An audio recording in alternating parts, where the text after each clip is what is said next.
오늘은 말에 대한 말씀을 함께 나누려고 합니다. 오래전에 제가 부목사로 있는 교회에서 중국에 선교를 하면서 그때 당시 우리나라 돈으로 거의 1억 원 가까이, 그때 우리 1억 원이면 지금 중국으로 하면은 거의 20억에 가까운데, 그때는 그냥 한 10배 정도, 한 10억 정도의 가치를 갖는 아주 큰 돈입니다. 그 돈을 이제 우리가 헌금해가지고 성전을 정말 아주 크고 멋있게 잘 지었어요. 그래서 그 성전 입당 예배 겸 봉헌 예배죠. 봉헌 헌당 예배 겸 우리가 중국 선교 여행을 다녀온 적이 있는데, 그때 가이드로부터 우리가 보통 이 외국에 이렇게 여행을 가면 그 나라 말을 몇 가지 배우잖아요. 그때 뭐 간단한 중국말들을 몇 가지 배웠어요. 여러분 잘 아시는 대로 니하오라든지 쎄쎄 뭐 이런 말들도 배웠는데, 그때 우리 교인들이, 그때 교인들이죠. 거의 뭐 장로님, 권사님, 안수집사님 뭐 이런 분들이 주로 가신 건데, 그때 아주 선명하게 기억을 하고 기간 동안에 열심히 사용했던 말이 있어요. 아마 여러분들도 중국 여행을 혹시 가시게 되거나 가셨던 분들은 아마 이 말을 다 가르쳐 줄 거예요. 이게 뭐냐면 진지 잡수셨어요 하는 인사말이에요. 아침에 만나면 진지 잡수셨어요 하는 인사말인데, 이 말을 뭐라고 얘기하냐면 취팔로마라고 해요. 어떻게 들려요? 취팔로마, 원래는 취팔로마예요. 근데 그 취라고 안 하고 씨로 발음해서 아주 열심히들 쓰고 있더라고요. 평소에 얼마나 18 욕을 많이 해댔으면 이게 쉽게 나오는 거예요, 쉽게. 그러니까 상대가 목사인지 장로인지 집사인지 권사인지 구분도 안 하고 그냥 우스갯소리 삼아서 취팔로마 취팔로마 하면서 열심히 있게 그 말을 쓰고, 심지어 앞글자를 바꿔서 쓰는 어리석은 사람들도 본 적이 있었습니다. 중국말로는 참 좋은 의미로 하는 말인데, 이게 우리말로 들을 때는 쌍소리가 되고 말더라는 거예요. 그러나 여러분, 같은 한국말을 해도 말하는 사람은 좋은 의미로 한 말이 듣는 사람에게는 나쁘게 들리는 경우가, 그래서 오해하게 되는 경우가 간혹 있어요. 욥기서 12장 11절에 보면 입이 음식의 맛을 구별함 같이 귀가 말을 분간하지 아니하느냐고 말씀했지만, 또 우리의 속담에도 아 다르고 어 다르다고 했지만, 아 한 것을 어로 듣거나 어 한 것을 아로 들음으로 인해 오해와 불신과 미움과 증오가 생겨나는 경우가 간혹 있어서 마음이 아플 때가 많이 있어요. 그만큼 말이 어려운 일입니다. 우리나라 말에는 말에 대한 잘못된 교육이 두 가지 있어요. 여러분들도 지나온 날들을 한번 돌아보세요. 아마 이 두 가지 잘못된 교육이 우리의 가정에서 또 학교에서 이루어졌었다는 거예요. 첫 번째 꼽을 수 있는 건 뭐냐?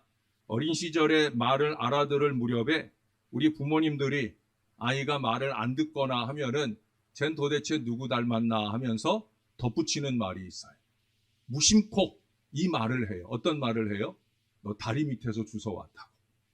저놈은 저가 다리 밑에서 주워와가지고 저렇게 말을 안 듣는다고. 이게 어른들은 그냥 생각 없이 뱉은 말이지만 이게 상당한 충격으로 다가오잖아요.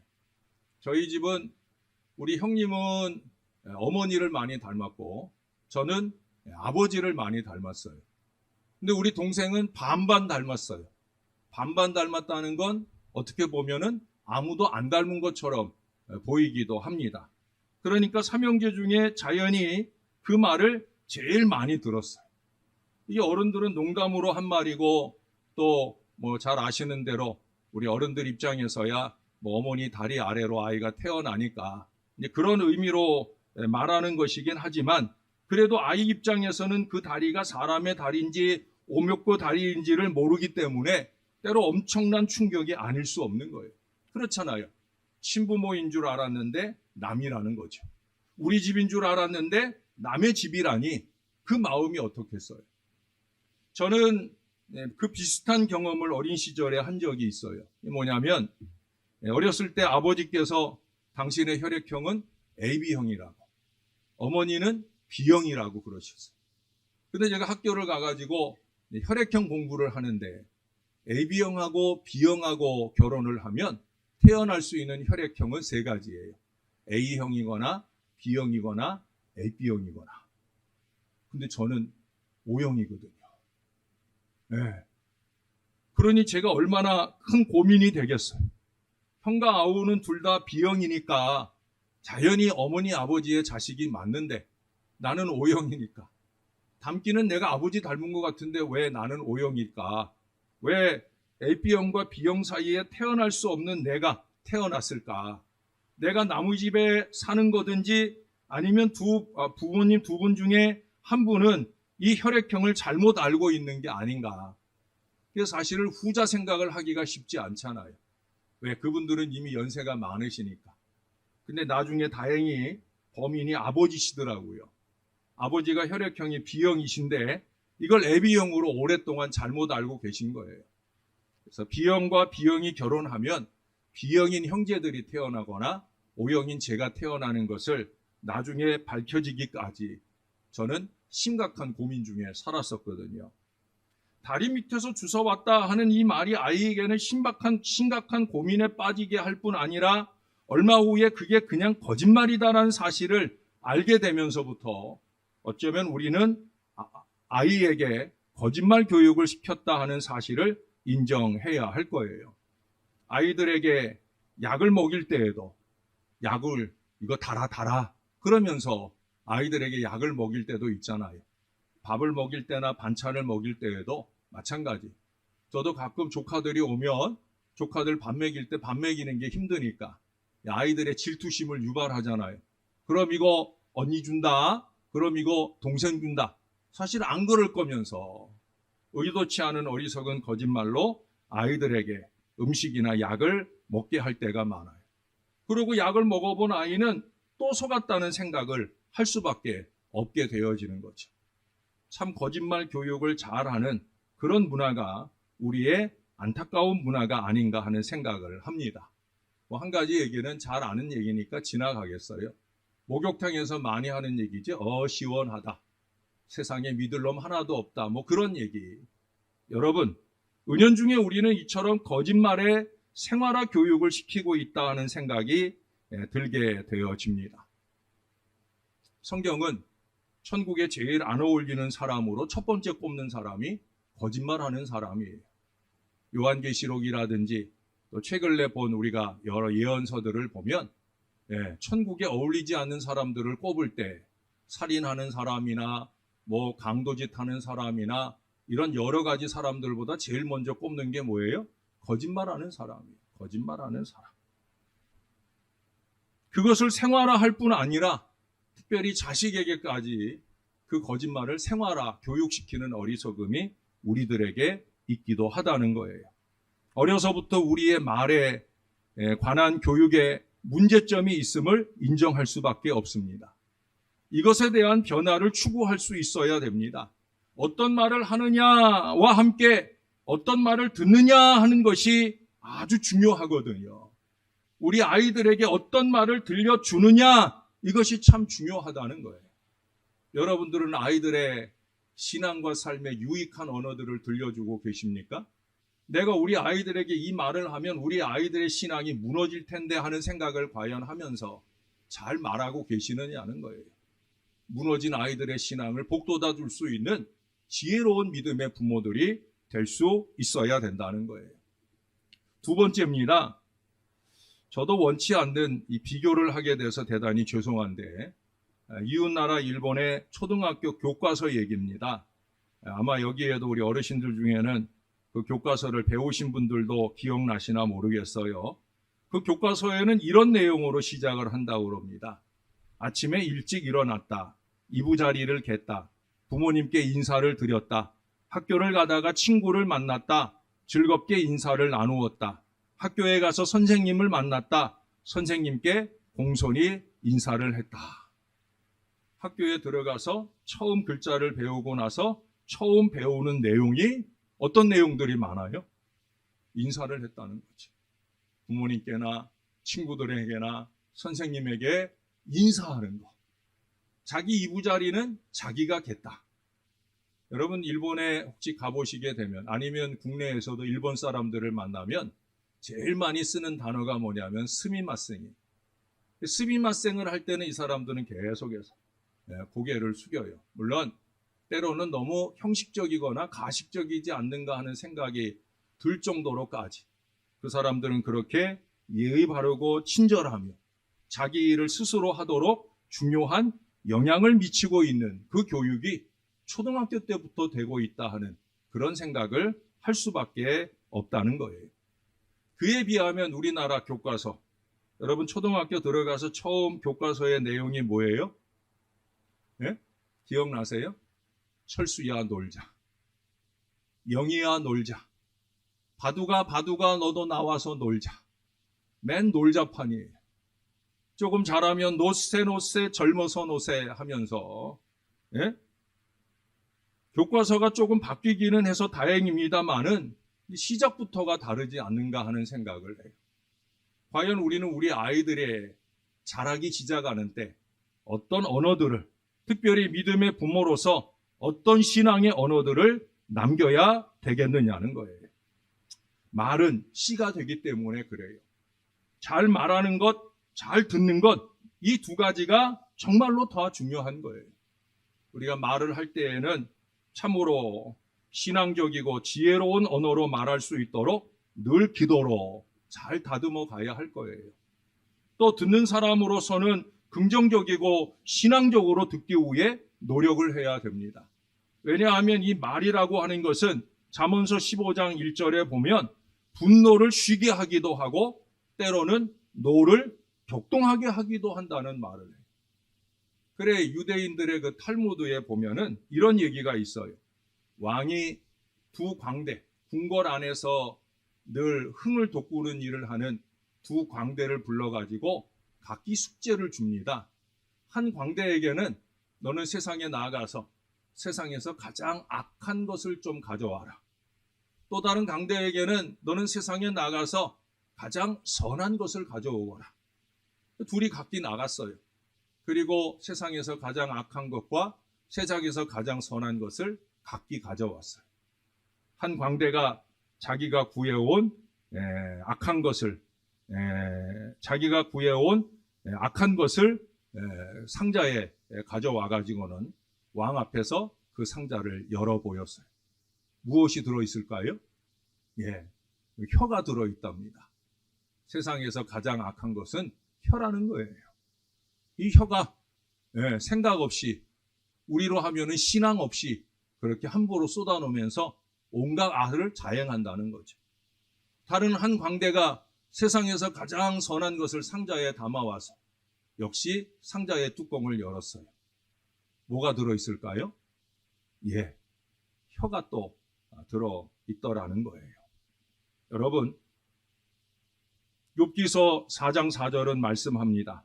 넘어지는 자를 붙들어 주고 무릎이 약한 자, 즉 떠는 자를 강하게 하는 것이 바로 우리의 혀, 우리의 말이어야 된다는 거예요. 에스겔서 3장 18절에 보면 악인이 그 악한 길을 떠나 생명을 구원하게 하기도 하는 것이 바로 우리의 말이라는 거예요. 가장 악한 것으로 쓰일 수 있는 혀이지만 그것을 가장 선하게 써야 하는 것이 바로 저와 여러분의 입술이라는 거예요.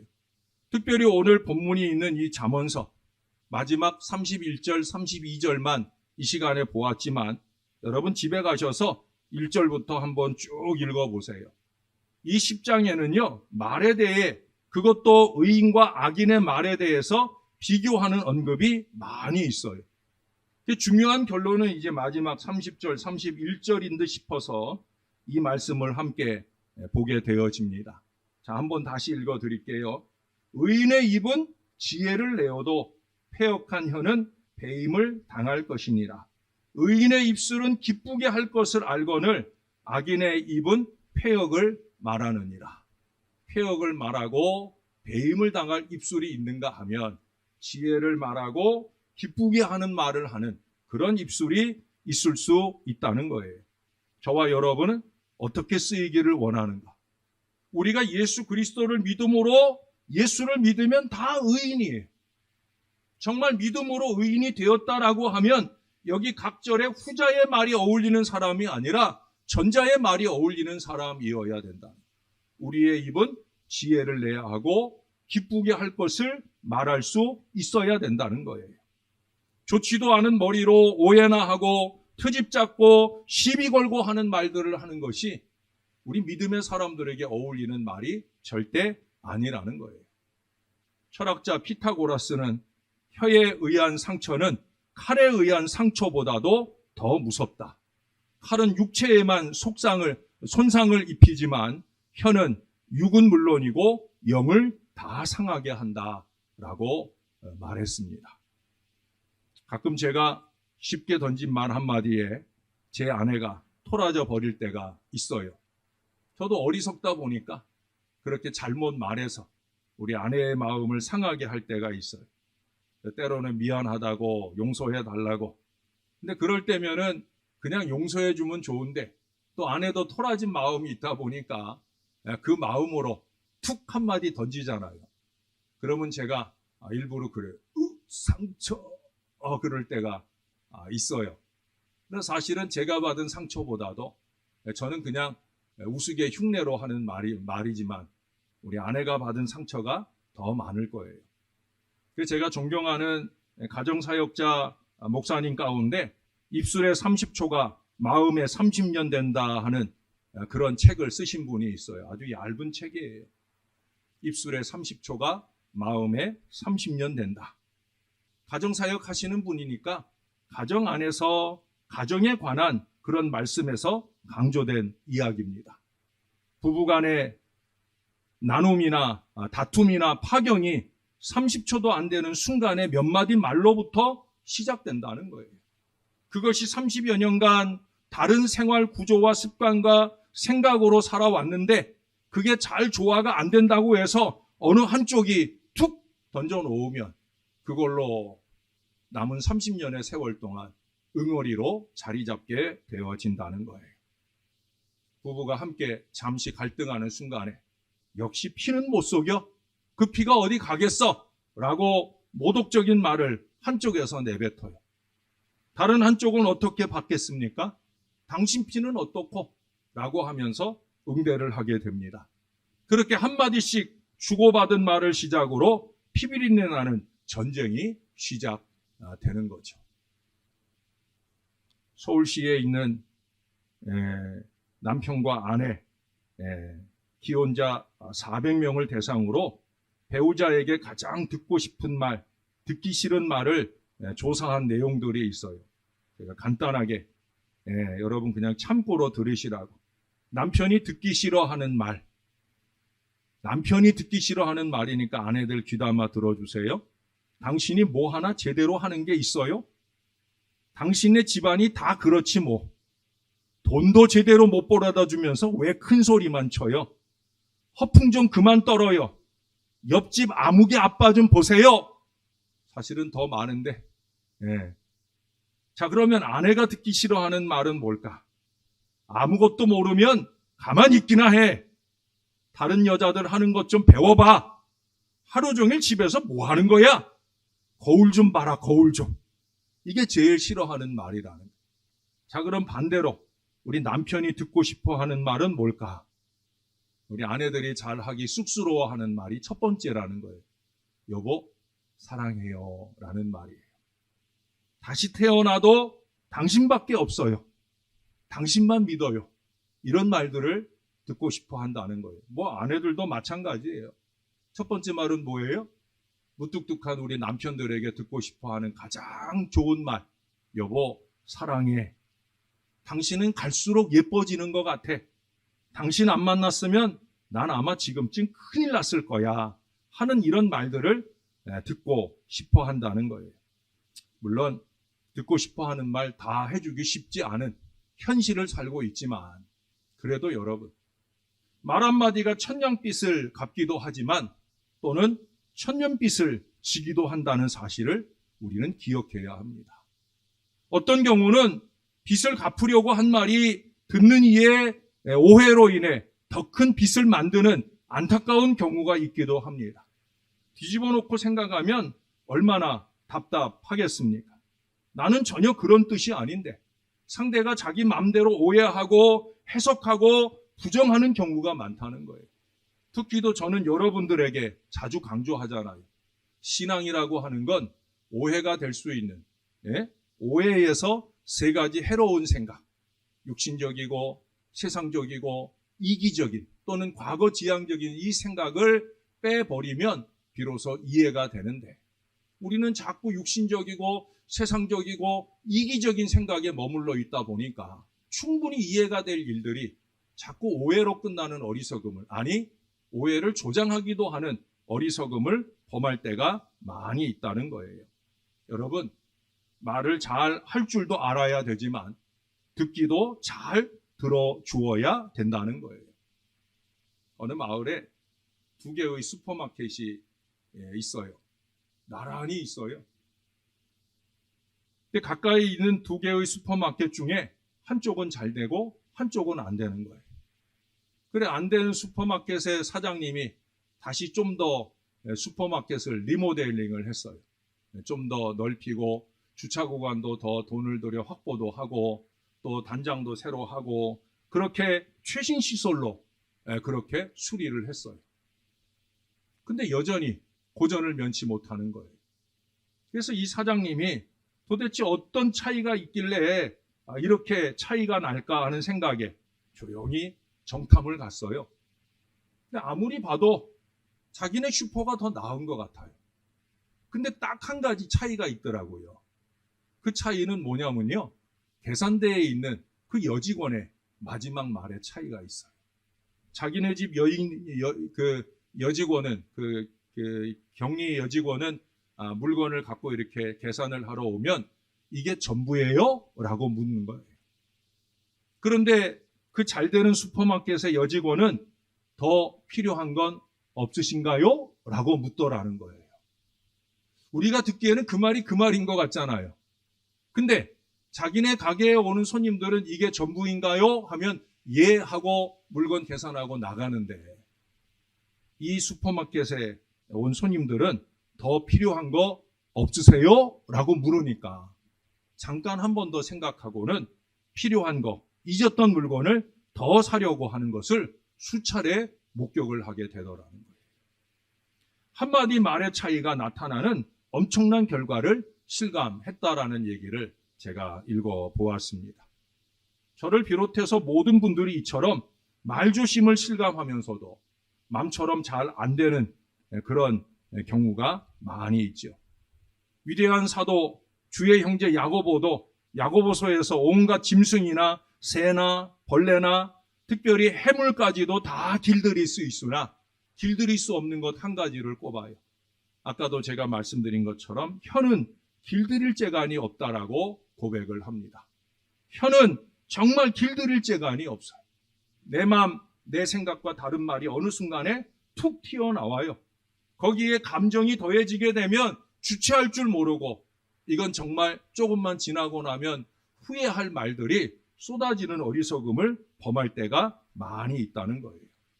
그런데 여러분, 그 혀가 통제를 받고 길들여진 위대한 사건을 이미 우리는 다 알고 있어요. 그 사건은 사도행전 2장에 나타나고 있습니다. 오순절 날에 성령께서 불의 혀같이 초기교회 성도들에게 뜨겁게 임하게 될 때 그들의 혀는 성령에 완전히 붙잡히게 됩니다. 불의 혀같이 그들 위에 임한 성령은 그들의 혀를 사로잡았다는 거예요.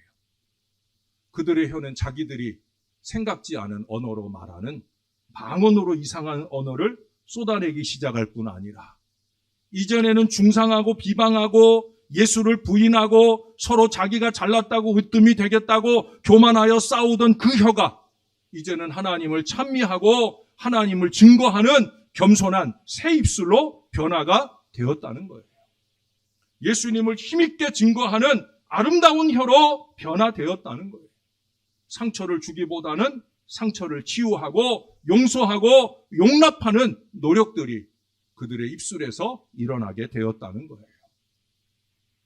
전에는 두려워 숨어 있었는데 이제는 목숨을 걸고라도 우리가 당신들의 말을 듣는 것과 하나님의 말씀을 듣는 것 중에 어느 걸 해야 되겠느냐고 그렇게 담대히 말할 수 있는 사람들이 되었다는 거예요.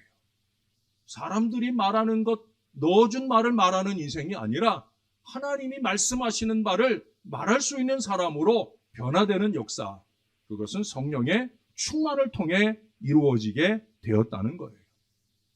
여러분, 우리의 혀는 두 가지 중 하나의 말을 내놓습니다. 스마트폰 시대니까 혀만 아니라 이 손가락으로 하는 말도 마찬가지. 네? 첫째는 하나님을 찬양하고 하나님의 역사를 말하고 하나님의 말씀을 증거하고 하나님의 사랑을 나타내는 그런 말을 하느냐, 아니면 갖가지 범죄와 거짓과 상소리와 돌발적인 말과 상처 주는 말들을 내 입에서 내뱉느냐 하는 거예요. 그 차이는 어디에 있어요? 성령의 있고 없음의 차이예요. 전자는 성령에게 사로잡힌 성령 충만한 입술이요 손가락이에요. 그러니 손가락으로 하는 말이거나 입술로 하는 말이거나 하나님이 영광을 받으시고 복음의 일꾼으로서 거룩하게 쓰임받는 선교와 전도의 입술로 아름답게 쓰임받는다는 거예요. 그러나 다른 하나는 자기 마음대로 사단의 뜻대로 움직이는 입술이요 손가락으로 그렇게 자기도 망하고 또한 공동체에도 위해를 끼치는 입술이 되어진다는 거예요. 그러므로 여러분, 우리가 말을 잘하기 위해서 노력한다기보다는 성령께서 내 영혼에 충만하시고 성령께서 내 입술을 주장해 주셔서 내 언어를 이끌어 주시기를 기도할 수 있어야 된다는 거예요. 아울러서 성령께서 내 귀를 주장해 주셔서 너그러운 마음으로 듣고 받아들일 수 있도록 히브리서 3장 13절의 말씀처럼 권면을 권면으로 용납하고 죄와 유혹으로 완고하게 되지 않고 변화의 원동력으로 받아들일 수 있도록 그렇게 살게 해달라고 우리가 열심 있게 기도하는 신앙이 되어야 된다는 거예요. 우리의 입술이 기도를 많이 쏟아낼수록 우리는 더욱더 아름다운 말을 할 수 있는 신앙의 사람이 되는 거예요. 잘 말할 줄 모르는 사람의 결정적인 이유는 뭐냐? 기도의 언어들이 적다는 거예요. 사랑하는 여러분, 기도력, 이것을 제가 강조하는 이유가 바로 여기 있어요. 기도의 언어를 많이 쏟아내 버릇하면 우리의 입술에서 나오는 언어들도 하나님이 기뻐하실 아름다운 언어들로 넘쳐나게 될 것입니다. 저와 우리 모든 성도들이 성령의 입술, 성령의 귀로 무장을 해서 이 교회나 우리 가정에 상처를 주고 상처받는 곳이 아니라 상처를 치료하고 사랑하고 하나님을 찬미하는 아름다운 소리들만이 넘쳐나는 은혜의 처소가 되기를. 그래서 이 교회를 벗어나 세상에서 우리의 언어가 쏟아질 때 그때는 주의 복음이 힘있게 증거되고 교회는 놀랍게 부흥하는 능력의 재단이 될 수 있기를 우리에게 언제나 좋은 말이 될 수 있도록 좋은 말씀이 되시는 우리의 구주 예수 그리스도의 이름으로 간절히 축원합니다. 좋으신 아버지, 오늘도 말씀을 듣고 갑니다. 참 많이 어리석고 부족한 종의 입술을 통해 하나님의 말씀을 증거하게 하셨사오니 하나님, 이 백성들이 주의 말씀의 권면을 받게 하시고 죄의 유혹으로 강팍해 되는 어리석음을 범하지 않도록 오히려 그렇게 강팍하게 된 마음이 말씀을 통해 회개를 하고 주님이 원하는 거룩한 성령으로 충만함을 얻을 수 있도록 도와 주시옵소서. 성령 충만한 건강한 입술로 주님 앞에 아름답게 쓰임 받을 수 있도록 우리가 말한 것에 대해 책임을 지고 우리가 주님께 그렇게 영광이 되고 주의 복음의 확장을 이루는 복된 입술로 쓰임 받도록 도와 주옵소서. 우리의 입술이 교회에서는 물론이고 우리의 가정과 세상에서 정말로 하나님 보시기에 아름다운 언어들로 넘쳐날 수 있도록, 그래서 하나님을 기쁘시게 하고 사람을 기쁘게 하는 건강한 언어 생활, 아름다운 듣기 생활을 통해 주님의 기쁨을 이뤄내는 신령한 신앙생활을 이뤄가게 도와 주시옵소서. 주님께 감사합니다. 예수님의 이름으로 기도합니다. 아멘. 우리 다 일어납니다.